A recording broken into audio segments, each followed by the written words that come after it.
A scientist found a frozen T-Rex buried in a glacier in Antarctica. But what happened next was shocking. Just 1 month ago, something impossible happened. A team of scientists and explorers found a T-Rex, frozen inside a glacier, deep in the cold mountains of Antarctica. It all began when a strange signal was picked up under one of the icy mountains. It wasn't a normal sound. It wasn't a radio wave or machine noise. The signal was slow, deep, and steady. It repeated every few minutes like a low heartbeat. No one could explain it. Scientists tried to study it from their labs, but they couldn't figure it out. So a team was formed. A group of skilled people would go to the mountain, find the source, and bring back answers. One of them was Dustin Timberlake. Dustin was a 35-year-old explorer from Texas. He had spent years traveling the world, climbing mountains, diving in deep oceans, and walking through thick jungles. He loved cold weather and dangerous places. Most of all, he loved mysteries. That's why he joined the Antarctica mission right away. On March 14th, Dustin packed his bags. He brought thick clothes, snow boots, food rations, a tent, digging tools, a signal reader, a flashlight, notebooks, and a camera. He said goodbye to his family and flew out the next morning. After a long flight and a bumpy snow ride, Dustin and his team reached their research base in Antarctica. The cold was brutal. The wind never stopped blowing. The ice stretched for miles in every direction. But Dustin didn't complain. He was ready. They reached the base camp and started their work. The team set up tents and labs.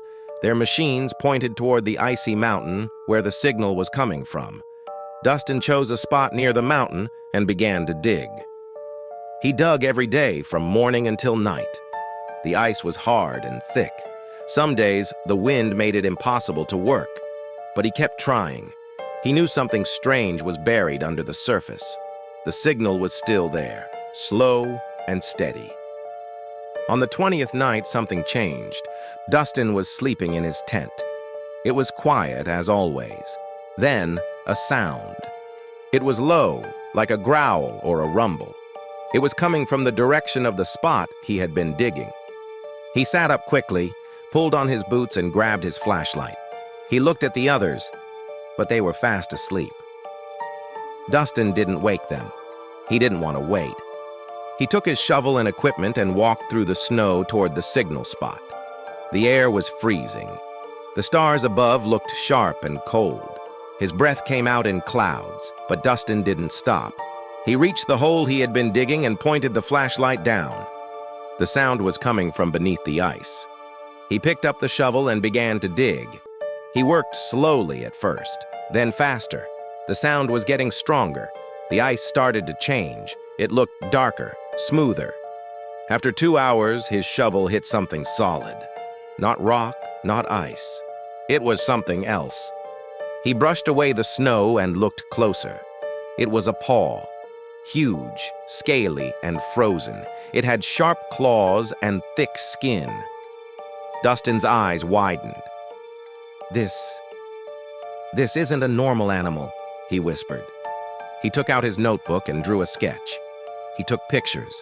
Then he kept digging. He didn't stop until the sun started to rise. By the time the others woke up, Dustin had found part of the creature's leg and tail. It was massive, at least 40 feet long. The skin was rough, with bumpy scales and deep marks. The team gathered around the hole, shocked by what they saw.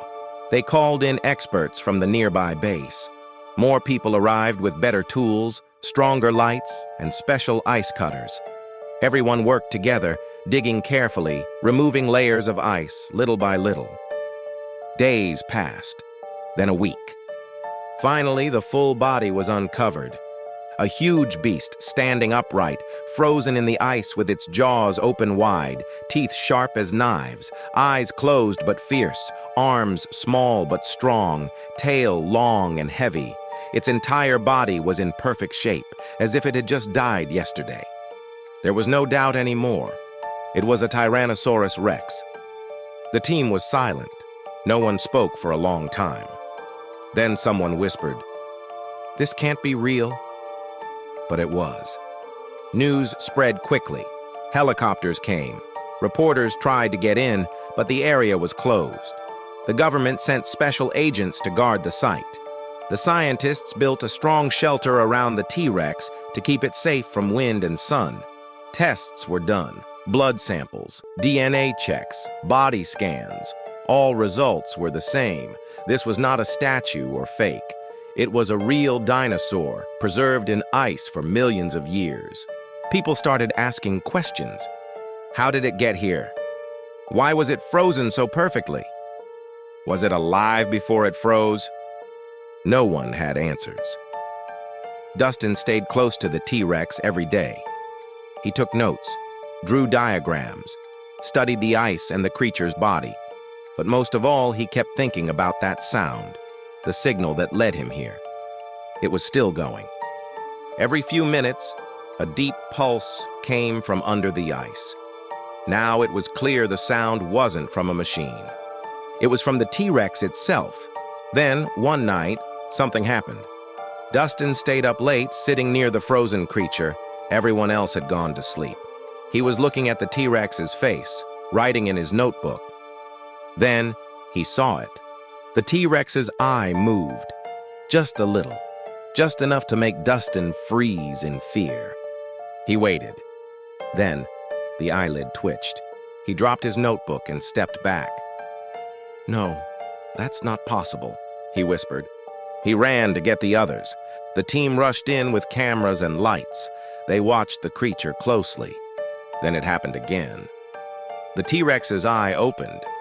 Not fully, just a crack, but enough to show a golden eye with a black, thin slit. The doctors checked the body. The heart was beating, very slow, but steady. The T-Rex was not dead. It was alive, frozen, but alive. Panic started to rise. "What do we do?" someone asked. "Is it dangerous?" asked another. "We have to alert the main base," said the team leader. Scientists began setting up machines around the T-Rex. They said they needed to keep it cold. If the ice melted too fast, the body might go into shock. But Dustin was not afraid. He believed the T-Rex wasn't waking up to kill. It had survived for millions of years, waiting for the right moment. Maybe it didn't want to attack. Maybe it was scared, confused, alone. The team created a special cold chamber and began to cut the ice around the T-Rex slowly. They wanted to move it to a lab in a nearby facility. As they worked, the T-Rex started moving more. One day, it blinked. The next, its mouth opened slightly, then its claws twitched. The signal, the deep pulse, grew louder. They placed strong steel walls around the area just in case.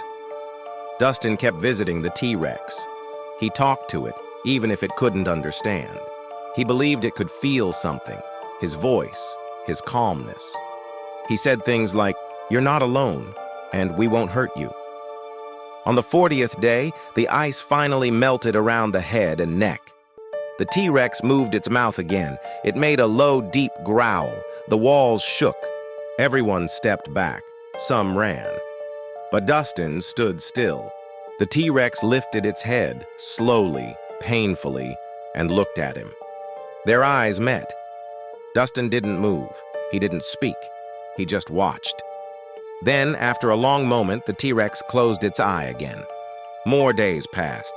The ice melted more. The world outside started to learn the truth. The government held secret meetings. News channels reported a large frozen animal. But no one said the word T-Rex. They didn't want people to panic. Plans were made to move the T-Rex to a hidden lab. Some scientists wanted to study it. Others wanted to keep it frozen. Some even suggested killing it to avoid danger. Dustin argued against it. "We found it," he said. "It trusted us. We must protect it." In the end, they agreed to keep the T-Rex asleep in a cold, safe chamber. Dustin was made part of the special research team. Now, a month later, the T-Rex is still alive. It sleeps most of the time, but sometimes it opens its eye, looks around, moves its claws. No one knows what will happen next. Will it wake up fully? Will it walk again? Or will it go back into a deep sleep? One thing is certain. The world has changed forever. And it all started with a signal from the ice.